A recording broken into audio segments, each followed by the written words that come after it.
Messieurs, de partout vous me suivez, je suis le frère Rifan Grace Mbia Béré. Je suis accompagné avec le frère John. Frère John, vous allez bien? Ça va très bien, merci à vous. Ouais, je vais bien par la grâce de Dieu. Mesdames et messieurs, nous sommes Global Young Believers. Nous sommes précisément dans la République de la Zambie, dans la ville de Lusaka. Nous sommes la jeunesse de l'église Only Believe Tabernacle, qui est dirigée par le pasteur Jimmy Kananga. Alors aujourd'hui, mesdames et messieurs, on a un invité très spécial. Je l'aime beaucoup. C'est un ministre de la parole, c'est un docteur, c'est un artiste, mais aussi c'est un père de famille. Mais aujourd'hui, nous le recevons comme un artiste musicien. Nous sommes avec le frère Patrick Chibaka. Bonjour frère Patrick. Bonjour frère. Vous allez bien? Oui, ça va bien, merci. Que Dieu vous bénisse. Amen. Dieu bénisse aussi. Alors, frère Patrick, nous vous recevons comme étant un chantre musicien, un chantre musicien du message du temps de la fin. Et on a eu cet entretien pour parler avec vous sur un thème intitulé l'impact que la musique chrétienne, autrement dit les chants de la foi, qu'a sur la jeunesse et l'impact que la musique mondaine, autrement dit les chants du monde, qu'a aussi sur la jeunesse. Mesdames et messieurs, sur ce thème, nous avons quelques questions. On va poser à notre précieux invité. Moi, je l'aime beaucoup. J'aime son chant qui me bénit, mon âme, dis-moi, et qui es-tu influencé. Il y a encore une autre chanson. La prière, c'est la force d'un chrétien. En tout cas, c'est vraiment intéressant. Je crois qu'à la fin, il va nous dire, il va nous donner les noms de sa chaîne YouTube. Et ne manquez pas d'aller visiter, il y a des choses très importantes là-bas. Alors, frère Patrick, Oui, mon frère. comment différencier les chants de la foi et les chants de la chair? D'abord, nous vous remercions beaucoup pour nous avoir invités en cet endroit, avoir organisé ce forum pour te faire entendre notre écho d'une manière ou d'une autre. Comme vous l'avez dit, là, nous sommes chantres de l'Éternel. Nous aimons beaucoup chanter pour cette île. Et même prêcher sa parole. On est un peu fou de tout. Tout ce qui concerne le Seigneur Jésus, nous sommes là et nous sommes motivés. Alors, pour répondre à votre question, qu'est-ce qui différencie la musique chrétienne et la musique mondaine? Je crois qu'avant tout, ce qui nous différencie, c'est le thème. Le thème principal. Le thème de notre chanson, c'est le Seigneur Jésus-Christ. C'est bien fait. Sa miséricorde, son amour, sa mort, sa résurrection, tout ce qui est autour du Seigneur Jésus, ça nous donne la joie et ça met nos âmes en ébullition. Et ça nous donne des paroles et des vers pour adorer le Seigneur. Et c'est ça. Et de l'autre côté, nous avons une musique que nous appelons mondaine.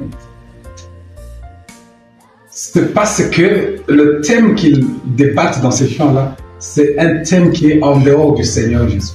C'est-à-dire, si quelqu'un chante autre chose en dehors du Seigneur Jésus, pour nous les chrétiens, nous disons qu'il fait une musique profane. Il peut chanter pour un arbre, il peut chanter pour une femme, il peut chanter pour l'argent, il peut chanter pour un pays. Mais tant que Jésus-Christ n'est pas le centre de la chose, il n'est pas de notre côté. Exactement. Et sur ce que vous venez de dire, il y a une autre question. Comme vous avez parlé, quand il n'y a pas Jésus dedans, nous considérons cela comme mondain. Que dites-vous, artistiquement parlant, des échanges, joyeux anniversaire, happy birthday? C'est une chanson mondaine ou chrétienne? Oh, c'est quelque chose du monde, mais qui est entré petit à petit jusque dans l'église. Bon, il y a, vous voyez la chanson, il y a la louange, il y a l'adoration, il y a l'exaltation et toutes ces choses-là. Vous voyez? Et Happy Birthday, c'est quelque chose qui n'est pas composé par un chrétien. Je ne crois pas qu'un chrétien ait composé ça.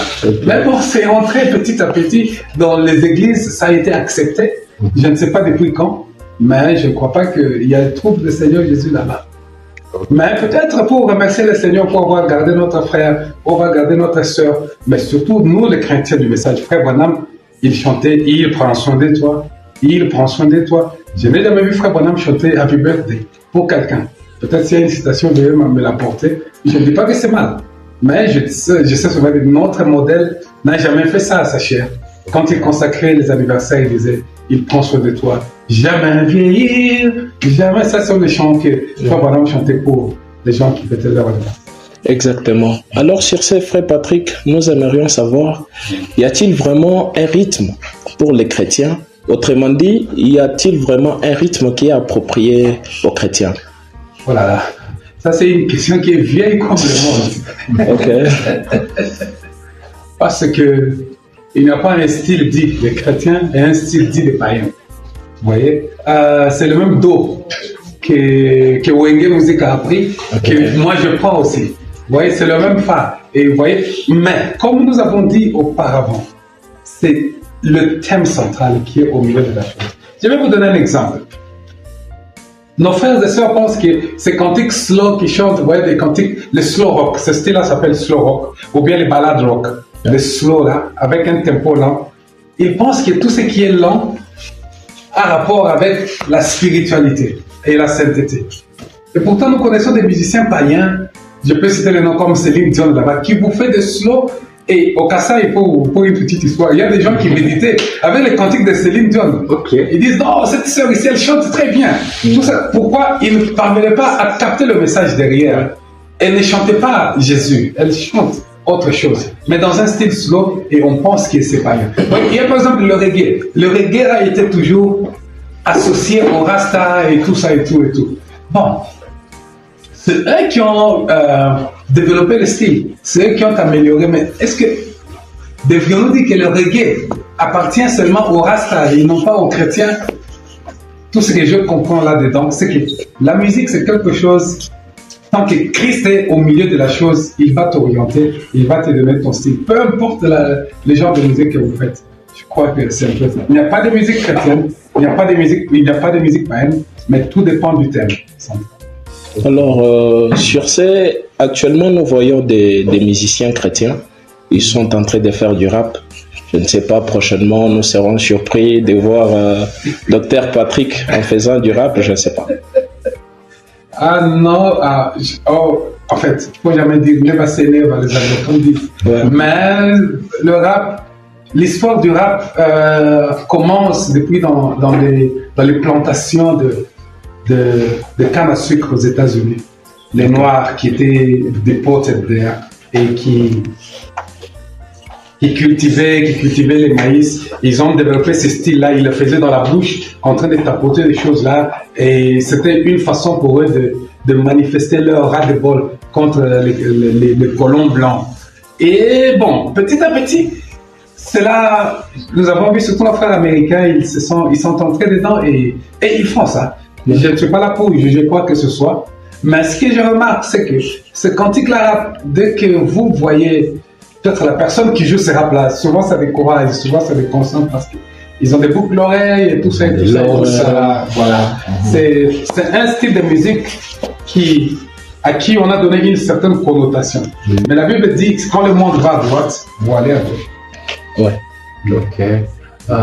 Si un musicien chrétien s'éloigne de la foi, devrons-nous écouter sa musique? Si un musicien chrétien s'éloigne de la foi. Oh là là. C'est-à-dire, moi, comme moi aujourd'hui, si je rétrograde, et devrais-je... Vous savez, il y a cet homme qui a composé les cantiques. Il y a une fontaine du sang viré. Cet homme-là était sous une forte... Même Frère Branham en parle, il était sous une forte inspiration. De telle sorte que, quand il était sous cette inspiration et qu'il a fini de chanter, il était tellement nerveux. Il est sorti, il a commencé à chercher cette fontaine-là. Il l'a tellement cherché, il n'a pas trouvé la fontaine et il est allé se pendre. Vous voyez? Et nous savons tous que se pendre, c'est quelque chose de pas correct. Ouais, exactement. Mais il s'est pendu. Mais c'est un cantique qui bénit nos âmes aujourd'hui dans nos églises. Ouais. C'est-à-dire que Dieu peut s'emparer de n'importe qui, de n'importe quand, lui donner une inspiration, il fait quelque chose, sa vie future et tout ça là. Bon. Alors, frère Patrick, j'ai une autre question. Je voudrais savoir, est-ce que la vie d'un musicien chrétien influence-t-elle son don? Les dons qu'il a de chanter, est-ce que sa vie peut influencer ses dons? Oui, bien sûr. En tant que chrétien, d'abord, nous ne sommes pas seulement que musiciens, mais nous sommes aussi d'abord chrétiens.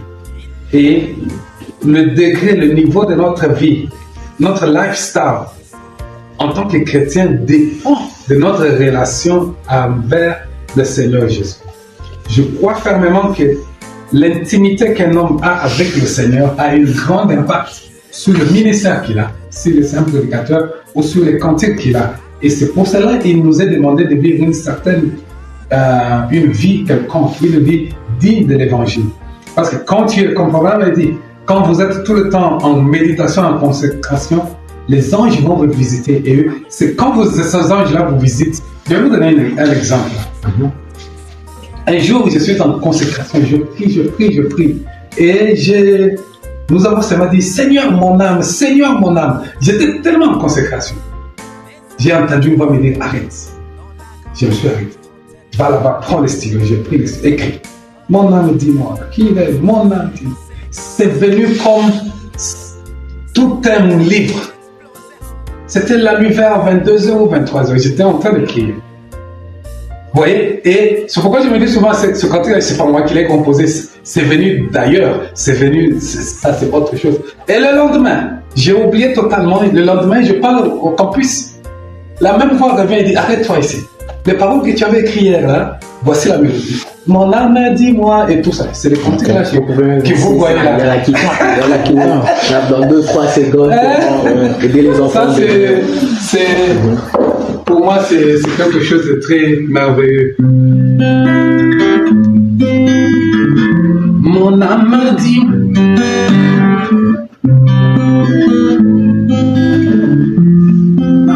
Dis-moi qui règne sur ton trône. Est-ce la crédulité, mon âme, ou c'est la foi parfaite? Vous voyez? C'est exceptionnel. Oui, c'est exceptionnel parce que quand on est en consécration de choses, Dieu peut faire de nous de grandes choses. La consécration est très importante dans la vie d'un chrétien. Wow. En tout cas, que Dieu vous bénisse beaucoup. On a aussi une autre question. Pourquoi aujourd'hui certains croyants chantent plus Frère Branham que Jésus? On a remarqué beaucoup de musiciens, du message du camp de la fin, leur chant, Branham, plus que Jésus. Oh là là! C'est ce que je vous disais que vous cherchez de la polémique. Même pas. Même pas. Ce que je veux dire ici, peut-être ne m'engage que moi seul, peut-être c'est mon expérience, peut-être c'est l'ignorance et tout. Moi, je crois que la grande bataille a commencé au ciel, c'était autour de l'adoration. Lucifer voulait avoir un peu de gloire. Lucifer voulait avoir aussi quelque chose. Une part, il disait, je suis tellement beau, je suis tellement ceci. Dieu m'a tellement élevé, j'ai aussi besoin qu'on m'adore. Et ça, le Seigneur n'a jamais permis ça. Du coup, la sentence est tombée, tu dois descendre. Et il a été déchu de ça. Vous savez, et aujourd'hui, Dieu nous a envoyé un grand prophète, le frère Branham, avec le grand don, un plus grand don que tous les autres, Moïse et tous les autres. Mais, quand il est question de l'adoration, toute l'adoration doit être pour le nom de Jésus-Christ. C'est vrai, nous pouvons chanter ce que Dieu a accompli dans cet âge, dans le ministère de Frère Branham. C'est ce que lui-même Frère Branham dit. Dites aux gens ce que Dieu a fait dans mon ministère, cela les rapprochera plus près de Dieu. Mais le thème central de la chanson du chrétien, c'est le Seigneur Jésus. Et si vous remarquez bien ces cantiques-là, où on parle de Frère Branham, ce sont des cantiques qui ne font pas long feu. Ce sont des cantiques qui font juste un peu du feu, du succès, juste pour un petit moment, et après ça passe. Mais vous verrez des vieux cantiques comme plein succès, ah Jésus. Ça, c'est une chanson qui va dans les jandages. Mais quand vous commencez à chanter trop de Branham dedans, attention, c'est aussi un piège du diable. Parce que le diable n'a pas peur du nom de Frère Branham. Le diable a peur du nom de Jésus. Et c'est ce nom-là qui le fait trembler. Et je pense que Dieu peut inspirer quelqu'un. Je ne disconviens pas. Dieu peut donner une inspiration à un frère. Il chante ce que Dieu a fait dans le ministère de Frère Branham. C'est en ordre. Mais quand cela devient répétitif et tout ce que toi tu vois, toute l'inspiration qui te vient à toi, c'est seulement Frère Branham, tu ne vois pas Jésus-Christ. Là, je me pose vraiment la question sur ton expérience personnelle. Parce que nous chantons Jésus-Christ. Ok.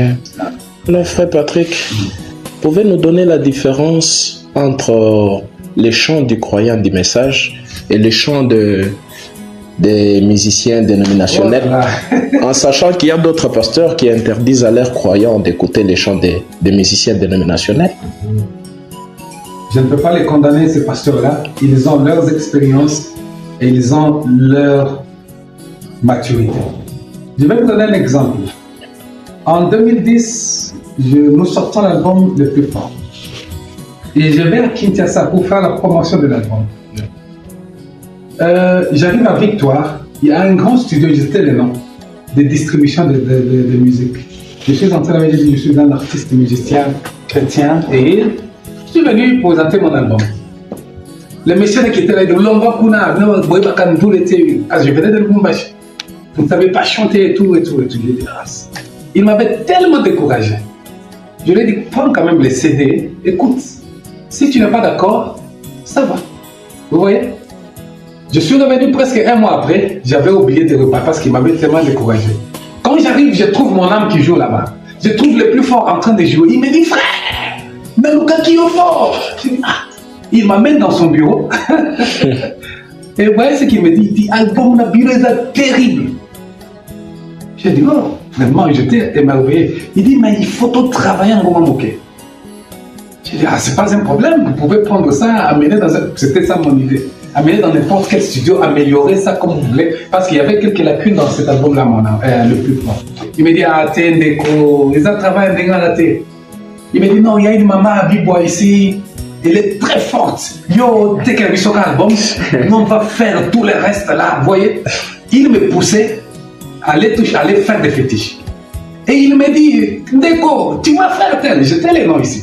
Je ne veux pas vous dire. Ah, il a quelqu'un, parce que c'est vrai. Si vous, cet album, les albums de tous ces autres musiciens-là, ils étaient là-bas dans ces choses-là. Vous voyez? Et j'ai dit, je l'ai regardé, j'ai dit, monsieur, n'ose plus jamais m'appeler, c'est fini, tu ne me reverras plus. Vous voyez? C'était là où nous disons, beaucoup de nos frères pentecôtistes-là, ils sont allés entrer dans ces choses-là. Et pour faire du succès, parce qu'eux, ils font la musique carrière, la musique comme profession. Maintenant, nous faisons une musique juste d'expérience, une musique d'amour pour le Seigneur. Je n'ai jamais touché un seul dollar de toutes ces chansons que vous voyez ici. Mais bon, nous le faisons comme ça et ça sort. Vous voyez, mais eux, ils font ça dans le but de gagner la vie. Et ils vont même toucher à ces choses-là. Et vous voyez, et des démons. Les fétiches, c'est quoi? C'est toucher à des démons qui accompagnent ces chants-là. Ça commence, ça devient populaire. Ils sont pleins dans ces choses-là. C'est un peu comme Elvis Presley. Qui était, Frère Branham dit, il avait un don authentique. Mais à cause de la popularité, à cause de toutes ces choses-là, il a abandonné ce don-là et il a commencé à adorer. Alors, je me réserve là-dessus. Il y en a qui chantent. dans l'authenticité. Il y en a qui chantent vraiment, ils chantent et j'aime ça, comme le feu frère Alain Moloto. Personnellement, je les adorais beaucoup. Mais bon, il y en a aussi d'autres qui sont dans des voix pas très claires. Et alors, globalement, certains pasteurs ont raison de dire ne touchez pas ces genres de musique-là. Parce que nous avons de l'expérience. Oui. Donc, sur cette fois, Patrick, avez-vous une source d'inspiration, un menteur artistiquement, un mentor, voulais-je dire? Je n'ai pas, en fait, un mentor comme tel. Nous avons nos aînés dans la musique. Il y a le pasteur Ifo qui était là. Il y a le frère Clément Kassongo qui, personnellement, m'avait beaucoup marqué. Même si je n'ai jamais été vraiment très. Je connais les pasteurs là qui me connaissent, mais bon, discuter trop musique avec lui, on ne descend pas. Mais je crois que l'inspiration, mon meilleur mentor, c'est le Seigneur Jésus.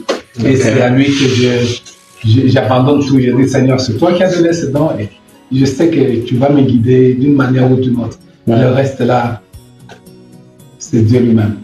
Et comment avez-vous su que moi, Patrick Tibaka, je suis un chanteur de l'Éternel? C'était comment votre appel? Ça remonte depuis l'enfance. Depuis l'enfance. Vous voyez, quand on était enfant là, je pouvais composer une petite chanson pour injurier quelqu'un. Vous voyez, par exemple, je compose une chanson pour injurier mon frère. Et je fais une chanson qui tient debout et ça devient populaire dans le quartier. Et je me rappelle qu'une fois là, mon papa m'a sérieusement tabassé. J'avais composé un cantique pour injurier ma propre petite sœur. Et la petite chanson est devenue tellement populaire dans le quartier. Et c'est parti de ce moment-là. J'avais toujours le goût pour la musique et tout et tout. Et puis j'ai commencé à composer mes premières chansons. Je devais avoir 12 ou 13 ans. Et je me disais, bon, si je voyais le pasteur Lufoko, le frère Kassongo, je vais leur donner qu'ils chantent. Mais avec le temps, je ne les ai pas rencontrés. Et bon, j'ai commencé moi-même et nous y sommes. C'est vraiment intéressant votre histoire. Vraiment. En tout cas, on voit qu'il y a quelque chose de Dieu dedans. En tout cas, que Dieu vous bénisse beaucoup. Sur ces frères, Patrick, si vous avez un conseil à donner à cette jeunesse, cette génération où le prophète l'appelle nous sommes dans l'âge de l'Odyssée, sur la musique mondaine et la musique spirituelle, je vais dire, quels sont les conseils que vous pouvez donner à cette génération? Oh là là. Le seul conseil que je peux donner, c'est le même conseil, même en rapport, même ce que Frère Branham donnait aussi comme conseil aux gens. Vous savez, il y a cette jeune dame qui jouait, qui dansait au cabaret, au bar et tout et tout. Et puis un jour, elle s'est juste dit que je passe juste pour, voyez, juste saluer et revoir ces gens-là. Et elle dit, Frère Branham, je n'ai pas compris, je me suis retrouvé dans les bras de quelqu'un et Frère Branham a chassé un démon d'elle qui avait la forme d'une chauve-souris. Juste pour quelques 2 minutes, en train de jouer cette musique mondaine-là, un démon en forme de chauve-souris est entré. Maintenant, imaginez-vous ceux qui jouent ces cantiques-là, ça joue en boucle, ça rejoue en boucle. C'est comme ça que les démons sont en train de s'emparer des chants. C'est comme ça que le diable est en train... N'oubliez pas que la musique, c'est une grande puissance. Elle peut t'emparer. Tu peux emmagasiner 100 000 démons juste en écoutant une chanson de 10 minutes. Vous voyez? Parce que ça t'amène une certaine onction, ça t'amène dans une certaine atmosphère. Cette atmosphère-là, tu entres dans une autre dimension. Tu communies avec des démons. C'est comme ça que beaucoup des jeunes ne comprennent pas pourquoi il y a la violence, pourquoi il y a tout ceci, pourquoi même dans nos églises du message, parfois certains jeunes gens, ils écoutent ces gens-là. Et ils ne comprennent pas pourquoi parfois leur vie ne marche pas et tout ça et tout ça. Comme je l'ai dit précédemment, là, ces cantiques-là, avant que ça sorte, ces gens-là vont faire des pactes avec le diable. Ils vont faire des pactes avec le diable lui-même. Et cet enthousiasme-là que vous sentez là, ce sont des démons qui sont projetés, qui entrent sur... N'écoutez pas ces choses-là. Peu importe. Même si c'est bien joué comment, n'écoutez pas ces choses-là. Jeunes gens, tenez-vous loin de la musique mondaine. C'est ça même la porte de l'enfer aujourd'hui. Frère Patrick, vous avez dit la musique n'est pas un métier. Alors, la Bible ne dit-elle pas qui travaille à l'hôtel mange à l'hôtel? Je ne sais pas. Non, mon frère, la musique n'est pas un métier. Notre père à nous tous, David, il était roi. C'était ça son travail. Et il vivait de la royauté. Mais, Quand il fallait adorer le Seigneur, il adorait le Seigneur. Et ça, vous n'allez pas m'enlever ça dans les cœurs. La musique n'est pas un métier. Et beaucoup de nos frères et sœurs sont tombés dans ça. Allez chercher le travail, mon frère. Travaillez. Mais le dimanche, soyez dans l'église et chantez, adorez le Seigneur. Quand vous commencez à rester, vous ne faites rien. C'est là où vous commencez. On vous invite dans une église, vous exigez une enveloppe. On vous invite dans une campagne quelque part, vous voulez qu'on vous paye d'abord autant. Vous voyez? Maintenant, quand il y a un pasteur qui n'a pas cet argent-là, vous croyez que ces brebis-là, eux, n'ont pas le droit de bénéficier des bénédictions que Dieu a placées en vous. Parce que là, il n'y a pas d'argent. Non, mon frère, la musique, ce n'est pas un métier. La musique, c'est quelque chose que le Seigneur nous donne gratuitement. Et nous devons donner gratuitement. Et pour vivre, vous devez aller travailler, mon frère. Allez travailler et gagner de la vie dans un salaire quelque part. Et vous ne serez même pas tenté à exiger toutes ces choses des pasteurs et des admis. On va vous inviter, vous allez, vous chanter. Et c'est ça même le but principal du don que Dieu donne. Dieu donne le don pour l'édification de son peuple. C'est ça le but principal. Dieu ne donne pas les dons pour l'enrichissement de quelqu'un. Même si autour de la musique, quelqu'un peut aussi s'enrichir. Quelqu'un peut avoir un moyen à vivre, je n'en disconviens pas. Mais n'en faites pas un canal principal. Allez étudier, cherchez le travail et vivez de cela. Même Frère Branham prêchait, mais il travaillait aussi. Ouais, aujourd'hui, il y a beaucoup de choses qui se sont un peu upside down, mais on pense que c'est devenu normal. Mais ce n'est pas normal que quelqu'un soit là, il dort, lundi matin, il est là, il prend la guitare lundi matin. Non, non. Laisse la guitare lundi matin. Va travailler. Wow, la musique n'est pas un métier. Alors, Frère Patrick, comment vous faites pour gérer en même temps? Vous êtes un père de famille, pour gérer la famille, le travail, votre ministère et les chants. Ah, c'est compliqué, mon frère. C'est compliqué, vraiment. C'est pourquoi nous avons vraiment besoin de la grâce de Dieu. Mais sinon, mélanger travail et œuvre de l'Éternel, c'est vraiment difficile.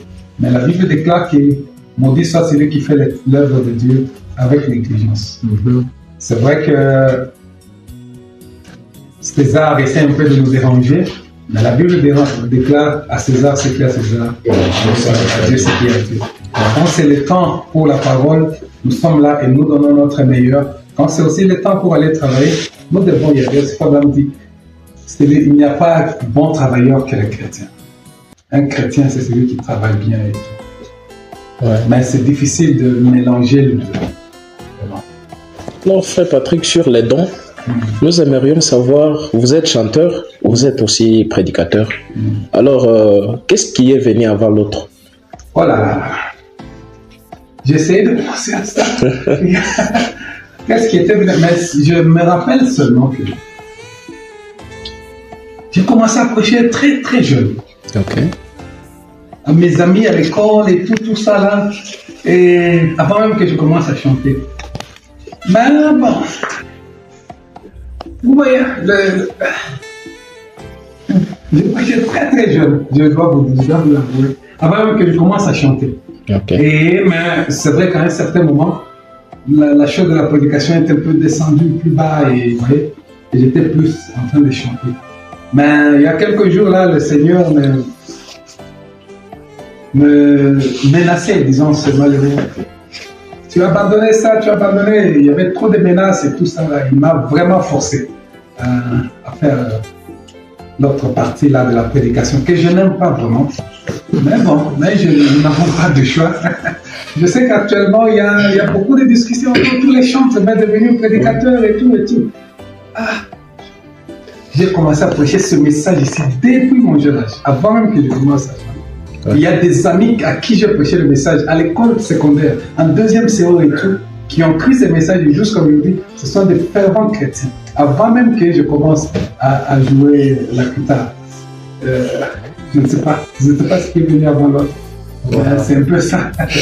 C'est un peu ça l'ordre des choses. Alors, que pensez-vous de ces musiciens ou artistes qui, avant d'aller dans un concert, quand même quand on les invite dans des églises, ils taxent pour venir prester? Que pensez-vous d'eux? C'est ce que nous étions en train de parler précédemment. Les choses n'étaient pas comme ça depuis le commencement. Les choses ne devraient pas être comme ça pour commencer. Parce qu'il a été dit, il vous a été donné gratuitement. donner aussi gratuitement. Taxer, d'après ma petite expérience, je ne trouve pas ça correct. Je ne trouve pas ça vraiment en ordre avec le message. J'aimerais qu'on me donne des citations. Peut-être, comme je vous ai dit auparavant, je suis peut-être ignorant. Je ne connais pas tous les messages. Je ne connais pas toute la Bible. Mais j'aimerais quand même qu'on me montre dans la Bible un prophète. Je connais un prophète à qui on a eu à donner l'argent d'abord pour aller maudire Israël. Comment il s'appelle? Le prophète Balaam. Yeah. Vous voyez, quand il y a l'argent autour de la chose, faites très attention. C'est pourquoi Frère Branham, on lui donnait des chèques, il déchirait ça. Pourquoi? C'est pas que Frère Branham n'avait pas besoin d'argent. Mais, parce que celui qui te donne, c'est comme s'il a maintenant de l'autorité sur toi. Tu n'auras pas vraiment une grande vie, tu n'auras pas la main facile à faire des choses comme vous voulez. Et je ne crois pas que, bon, si un pasteur m'appelle, venez chanter, nous chantons. Si à la fin il me donne une enveloppe, je dis gloire à Dieu. Mais je ne peux pas faire ça, que ça devienne comme une condition sine qua non. Absolument non, vous devez donner. Je sais que c'est un grand sujet de débat présentement dans le monde du message, avec les frères et tout ça. Pardonnez-moi, je suis peut-être ignorant, mais je ne crois pas qu'on devrait faire des choses pareilles. Parce que Frère Branham ne faisait pas ça. Frère Branham allait prêcher même dans des églises où il n'y avait rien. Il a prêché dans des palais, il a prêché dans des endroits sales, il a prêché dans des zones pauvres de tout. Et bon, mais faites attention avec l'argent. C'est tous les conseils que je peux vous dire. Évitez un peu l'argent, les choses d'argent tout autour et tout, vous voyez. Ne tombez pas dans les pièges de Balaam. Sur votre chanson Les joyaux de sa couronne, il y a quelques paroles que vous avez dit là-dedans. Vous avez dit Dieu sans vous n'est pas Dieu. Alors, pour permettre l'audition de certains des téléspectateurs qui nous suivent, vous savez, chaque personne a sa manière de voir les choses et a sa compréhension. Alors, comment vous pouvez expliciter ça aux enfants de Dieu, qui sont Dieu, Dieu sans vous n'est pas Dieu? Ça aussi, c'est une inspiration un peu particulière. Il y a toute une histoire là-bas, il y a toute une expérience là derrière. Alors, vous voyez, Dieu, vous voyez, Dieu, Frère Branham nous dit, Dieu au commencement, il était le grand Elohim. Et en lui, il y avait des attributs. Et ces attributs-là, c'était... Ouais, l'autre fois même, on prêchait et on disait, dans les 7 noms composés de Jéhovah, les 7 noms composés de Jéhovah sont indivisibles. Vous savez, tu ne peux pas séparer Jéhovah, Jireh de Jéhovah, Rapha de Jéhovah. Tout ça là, ça fait un. Quand vous enlevez une seule composante, il n'est plus Jéhovah et lui. Et nous aussi, ces enfants, nous étions des attributs dans le cœur du Seigneur. Quand il était seul au commencement, là, en fait, Frère Branham dit, ça c'était au commencement, mais avant le commencement, qu'est-ce qu'il y avait? Il y avait Dieu et il y avait ses attributs. Et ces attributs-là, c'est nous, ses enfants. Et quand nous chantons, nous disons que Dieu sans moi est incomplet, parce que moi, j'étais une... C'est comme la femme. La femme, elle fait partie de l'homme. Si on enlève la femme, l'homme reste, il est incomplet. Vous voyez? Et Dieu, quand Dieu existe dans toute sa puissance, dans toute son omnipotence, c'est parce que moi, je fais partie de lui. Avec mes faiblesses, c'est l'omnipotence dans la faiblesse. La force parfaite par la faiblesse parfaite. C'est-à-dire, une partie de Dieu, c'était moi. Et Dieu ne pouvait pas exister sans moi. Vous voyez? Dieu sans moi est incomplet. Et moi aussi sans lui, il dit, je suis le sept. Et vous, vous êtes les serments. Vous voyez? Si on coupe les serments, l'arbre n'est plus complet. Si on coupe les cèpes, l'arbre n'est plus complet. Vous voyez? Et donc, c'est comme la poule et l'œuf. Si Dieu est Dieu, et il dit, je suis le potier. Et vous, vous êtes de l'argile. Vous voyez? Nous avons aussi chanté ça même là-bas. Vous voyez, le potier, dans le village, là, le potier, c'était celui qui faisait des choses là, avec l'argile. Mais si le potier devait chercher l'argile et ne trouvait pas l'argile, il devenait un homme inutile.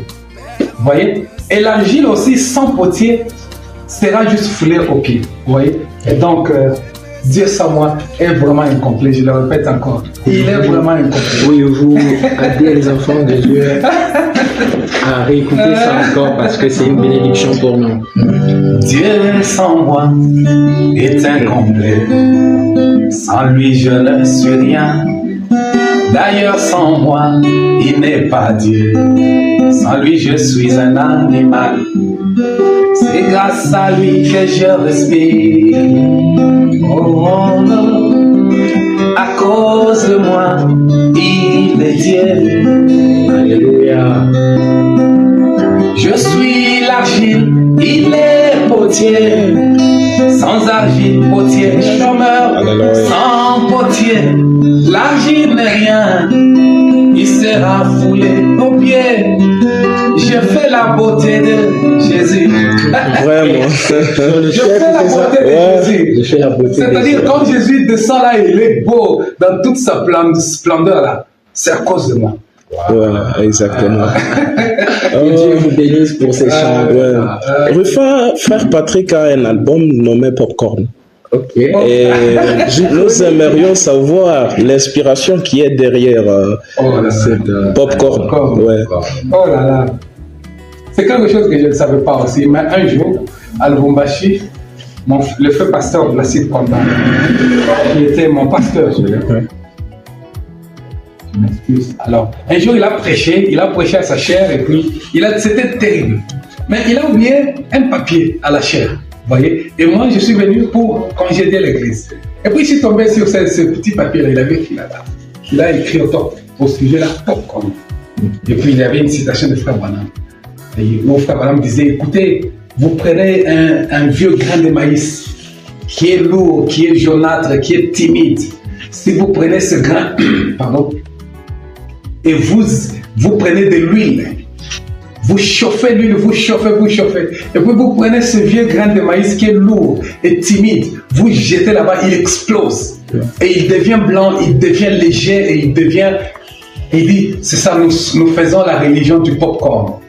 Et qu'est-ce que ça veut dire? Ça veut dire, nous qui étions parfois dans nos vies ici, timides, parfois nous étions un peu très calmes là et tout, mais quand nous entrons dans la présence de Dieu, et qu'on déverse l'huile c'est le Saint-Esprit, l'onction, et qu'on chauffe, quand on chauffe la puissance du Saint-Esprit là, l'homme qui était timide là, vous ne pouvez même plus reconnaître qu'il était timide, nous sautons, nous jubilons, parce que nous sommes des popcorn, et j'aime beaucoup ça, vous voyez, c'est la religion de... Alors je ne crois pas que quelqu'un peut entrer dans l'église et rester calme là, très timide. Vous savez, parfois, en tant que conducteur de chant, président des réunions, parfois, vous voyez, nous passons à la chair là-bas.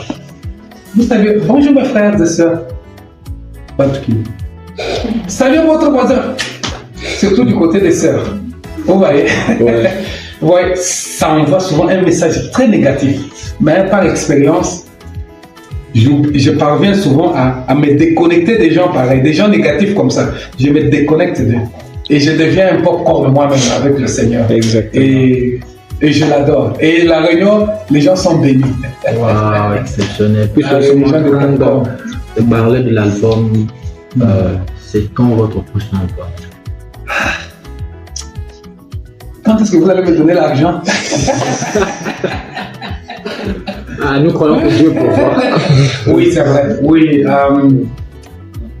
Seulement parce que nous sommes un peu très occupés là avec le travail et tout. Mais sinon, nous avions déjà pris les contacts pour faire un nouvel album qui est vraiment... Il y a tellement de cantiques là-bas. Donc, j'avais même chanté à Croix seulement là-bas. Mais bon.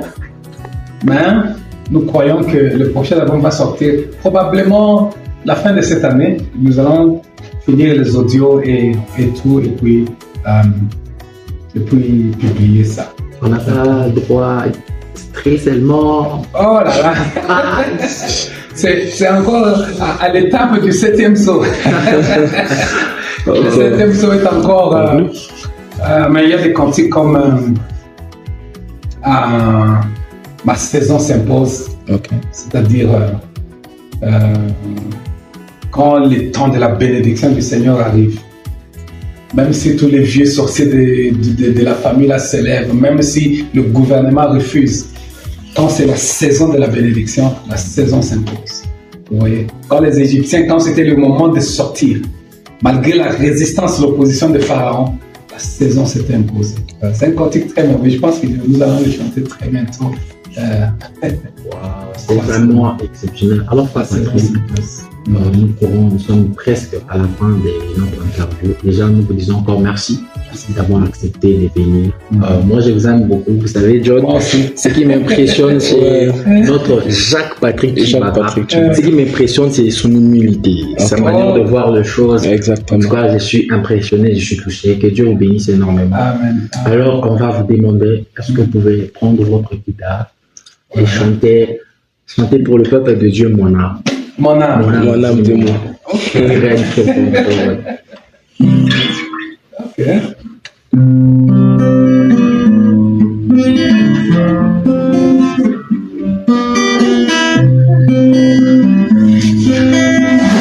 Si je perdais tout ce qui me sont chers et que je perdais même ma santé, si je devais aimer comme oh un jour, si je devais aimer comme mais il y a une chose que je ne laisserai jamais se perdre dans ma vie.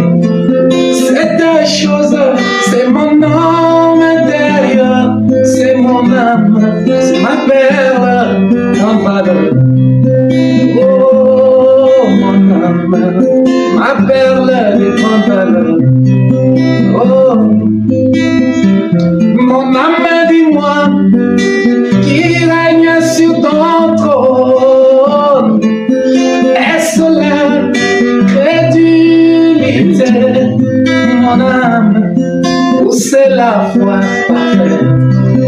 Oh, dis-moi, mon âme, où c'est la foi parfaite? Oh oui, car de maître ne règne jamais sur le même trône à la fois. Où c'est la parole incarnée dans mon âme? Où c'est le diable? Oh, mon âme.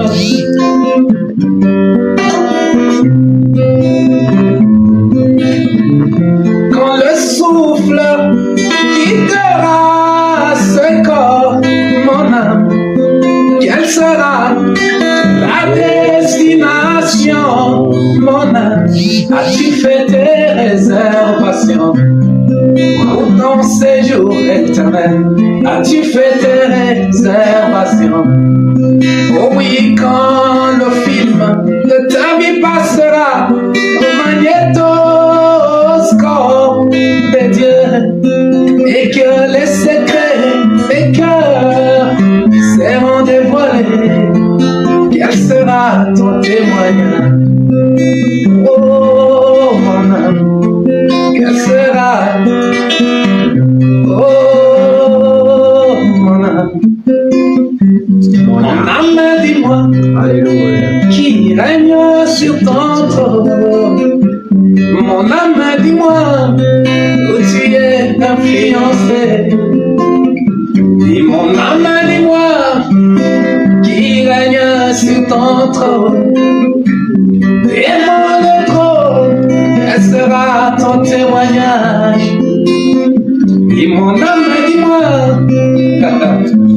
lors de la traversée du Jourdain, je n'aimerais pas avoir des complications. Je veux déjà avoir mon ticket dans ma main. Alléluia. Que Dieu bénisse beaucoup. Ces chants, c'est une bénédiction pour moi personnellement. Alors, sur ces chants, quel est le message que pourriez-vous donner à toutes les personnes, à téléspectateurs, à nos téléspectateurs qui nous suivent? Quel est le message que vous pouvez leur donner lié à ces chants? En rapport avec ces chants, mon frère et ma soeur,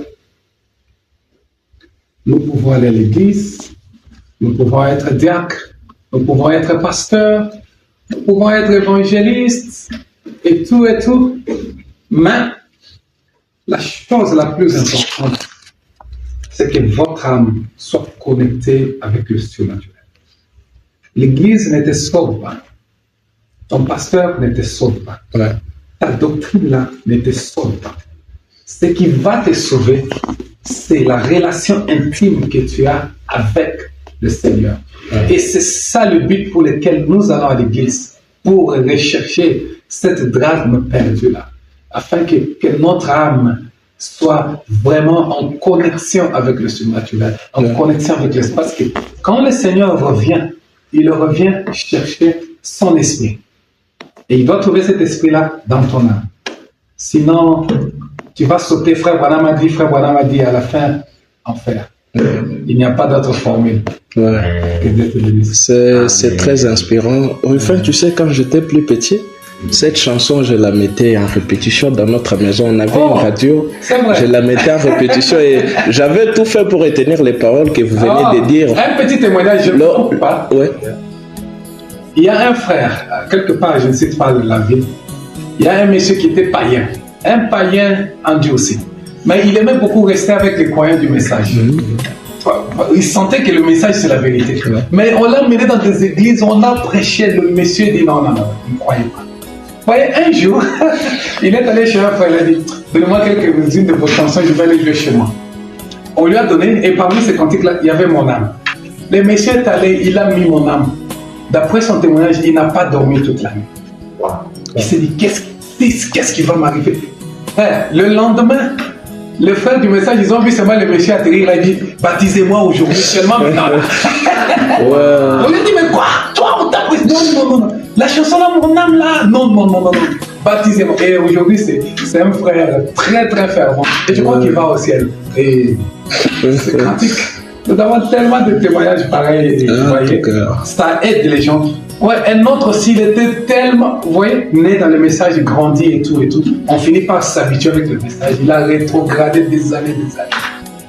Un jour, je ne sais pas moi par quelle mouche il a piqué, il a mis mon âme. Oh là là, le monsieur a pleuré comme quoi. Le lendemain matin, il est retourné, il a vu son père, papa, pardonnez-moi, je veux être rebaptisé. Et depuis ce temps-là, vous voyez, quand nous entendons, peut-être si vous avez un témoignage, mon frère, qui nous écoutez, vraiment donnez-nous ce témoignage-là. Ça aide, ça édifie, ça édifie les gens. Ces cantiques-là. Un autre témoignage, je vous donne. Des témoignages en témoignage. Il y a une maman là, ça c'est pour la chanson le plus fort. Elle avait un problème gynécologique. Et elle a fait la ronde des médecins à Lubumbashi là-bas. Ça ne s'arrêtait pas, elle ne faisait que saigner. Des années et des années, c'était une païenne. Un jour, un soir là, elle dort dans la maison, elle était tellement fatiguée. Elle dit qu'elle ne sait pas si c'était un songe ou c'était quoi.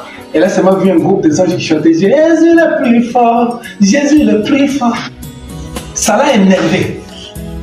Elle s'est réveillée, mais elle sort au salon, elle voit les gens qui étaient assis. Moi je dors, je suis malade. Pourquoi vous mettez la musique à un volume comme ça? Ils disent, nous ici, il n'y a même pas une radio ici, on n'a même pas un téléphone ici. Comment ça dit quoi? Et du coup là, elle sentait qu'elle était totalement restaurée. Maintenant, le soir, un groupe de sœurs est venu là, et ils l'ont prise. Ils ont dit, ok, allons visiter notre sœur ici qui s'était accouchée. Voyez, ils sont allés là-bas, ils sont allés. Et quand elles sont arrivées, elles ont vu la chanson le plus fort que je dis, quoi? Cette chanson ici m'a guéri aujourd'hui là. Comment ça, cette chanson? Et aussi, Anambamba Parapare, baptisée, c'est une grande croyante. Et depuis ce temps-là, son problème gynécologique était. Si vous avez des témoignages, mon frère, vraiment envoyez-nous cette chanson. On va faire une édition spéciale pour le témoignage. Oh, les expériences, mon frère, il y en a plein. Exactement. En tout cas, merci beaucoup de nous avoir invités. D'accord. Mesdames et messieurs, nous sommes arrivés à la fin de notre interview avec notre précieux frère, le frère Jacques Patrick Chibaka. Mesdames et messieurs, sur ces chants, mon âme dis-moi, de qui es-tu influencé? J'aimerais, avant qu'on puisse se séparer, j'aimerais vous poser cette question. De qui est-ce que ton âme est influencée? Ton âme est influencée de quoi? Il y en a qui des influences, frères et sœurs. Il y a le bien et le mal. Il y a Dieu et le diable. De qui mon âme est influencée? Que Dieu vous bénisse énormément. Mon âme qui règne sur ton trône, dites-nous, c'est lui qui règne sur le trône de votre âme. Alors, mesdames et messieurs, merci de nous avoir suivis. C'était bel et bien Claude Boyang Billy.